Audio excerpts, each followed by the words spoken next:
Assalamualaikum warahmatullahi wabarakatuh. Perkenalkan, nama saya Andrea Abuya. Di sini saya akan menjelaskan ringkasan materi dari perancangan berorientasi objek.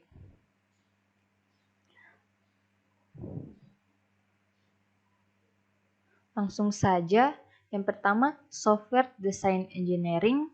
Menurut Roger S. Pressman, mengumpulkan kebutuhan stockholder, keperluan bisnis, dan pertimbangan teknologi untuk memformulasikan suatu produk atau sistem, memodelkan aktivitas dan persiapan untuk tahap konstruksi atau coding dan testing. Jadi tujuan desain itu sendiri untuk memodelkan solusi yang siap diimplementasikan. Kemudian analisis to design. Transformasi model analisis terstruktur. Pada model analisis terstruktur ini terdapat beberapa bagian di analisis model. Yang pertama yaitu ERD, kemudian kamus data, yang ketiga yaitu DFD, STD, Process Specification, dan Data Object Description. Pada analisis model ini, di mana mereka bertransformasi menjadi beberapa perancangan, yaitu procedural design, interface design, architectural design, dan data design. Kemudian analisis to design yang kedua yaitu transformasi model analisis berorientasi objek. Pada model analisis ini terdapat beberapa bagian di analisis model. Yang pertama skenario based element, kedua behavioral element, dan yang ketiga class based element. Pada analisis model ini, di mana mereka bertransformasi menjadi beberapa perancangan, yaitu component level design, kemudian interface design, dan arsitektur design, dan yang terakhir yaitu data atau class design. Kemudian untuk proses desain, proses iteratif untuk menerjemahkan kebutuhan menjadi blueprint untuk membangun perangkat lunak. Yang pertama itu ada karakteristik untuk mengevaluasi desain yang baik. Yang pertama yaitu ada desain harus mengimplementasikan seluruh kebutuhan baik yang eksplisit dan implisit. Kemudian yang kedua yaitu desain harus dibaca dan dipahami. Dan yang ketiga yaitu desain harus menyediakan gambar lengkap suatu perangkat lunak. Kemudian untuk konsep desain abstraksi. Yang pertama itu abstrak, terdiri dari 3 bagian. Yang pertama perancangan fokus pada solusi di level lingkungan masalah tanpa dihubungkan dengan detail di level rendah. Yang kedua yaitu abstraksi prosedural, yaitu urutan langkah dengan fungsi terbatas dan tertentu. Dan yang ketiga abstraksi data, yaitu koleksi data objek.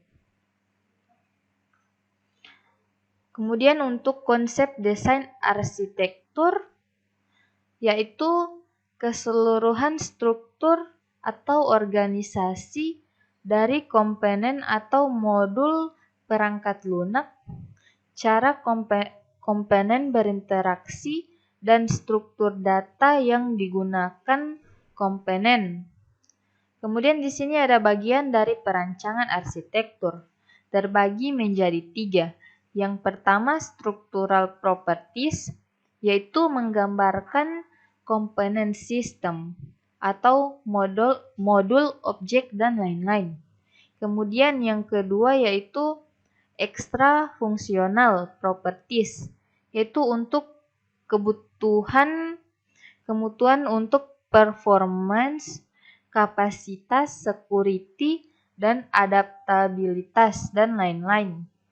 Kemudian yang ketiga, family of related system, yaitu resource architectural building block.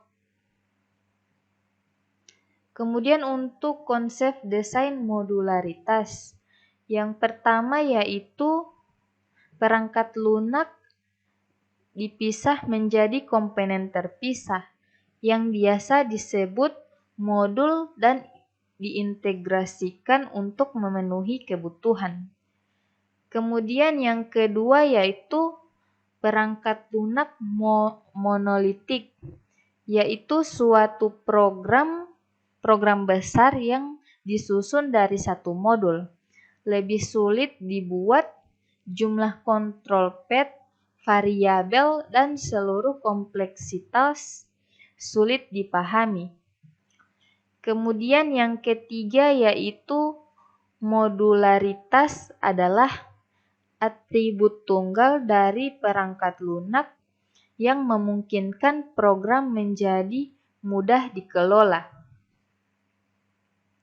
Dan untuk konsep desain informasi heading, yang pertama itu ada merancang agar informasi atau data dan prosedur, kemudian yang terkandung dalam sebuah modul tidak dapat diakses oleh model yang tidak membutuhkan informasi tersebut.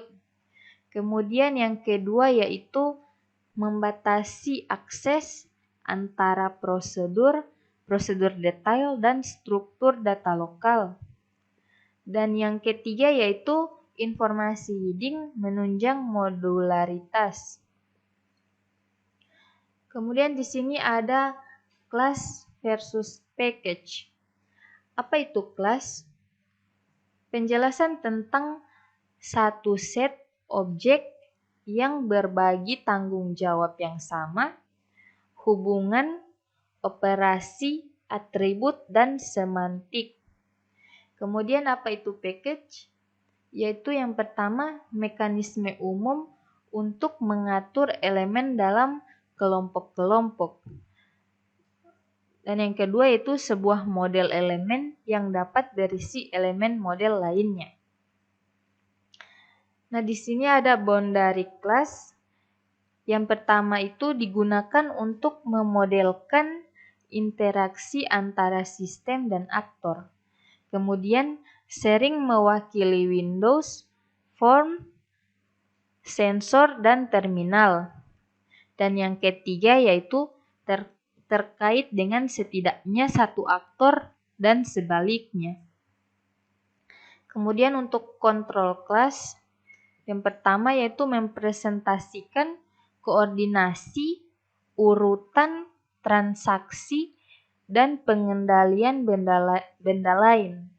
Dan yang ketiga yaitu sharing merangkum use case yang terkait kontrol. Dan yang ketiga, satu use case memiliki satu control class.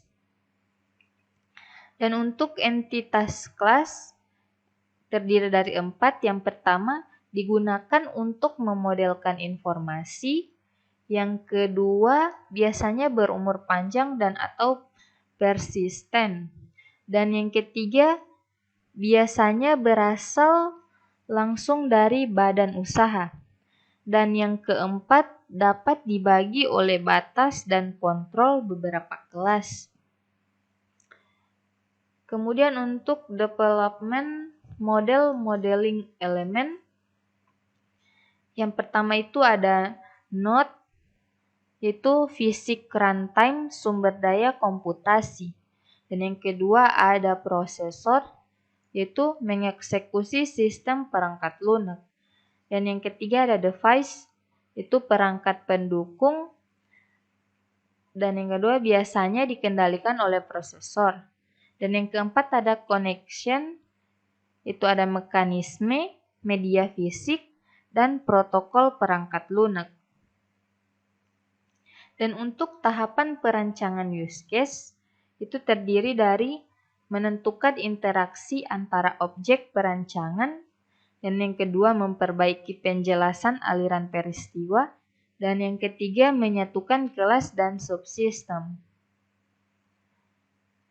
Dan untuk penjelasan interaksi antara objek dan perancangan sebagai berikut, yaitu mengidentifikasi objek yang berpartisipasi, kemudian model pesan antara objek, dan yang ketiga yaitu jelaskan proses yang dihasilkan dari pesan.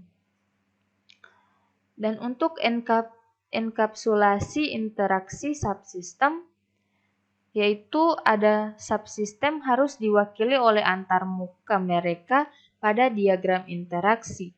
Kemudian yang kedua yaitu pesan untuk subsistem dimodelkan sebagai pesan ke antarmuka subsistem. Dan yang ketiga, pesan untuk subsistem sesuai dengan operasi dari antarmuka sistem. Dan yang keempat, interaksi dalam subsistem yang dimodelkan dalam subsistem desain. Kemudian di sini ada keuntungan enkapsulasi interaksi sistem, terdiri dari 4. Yang pertama, realisasi use case mengurangi kekacauan. Yang kedua, realisasi use case dapat dibuat sebelum desain internal. Dan yang ketiga, realisasi use case lebih umum dan mudah untuk perubahan. Kemudian yang terakhir yaitu mendukung pengembangan subsistem paralel. Baik, itu saja dari saya. Lebih dan kurangnya saya mohon maaf. Wassalamualaikum warahmatullahi wabarakatuh.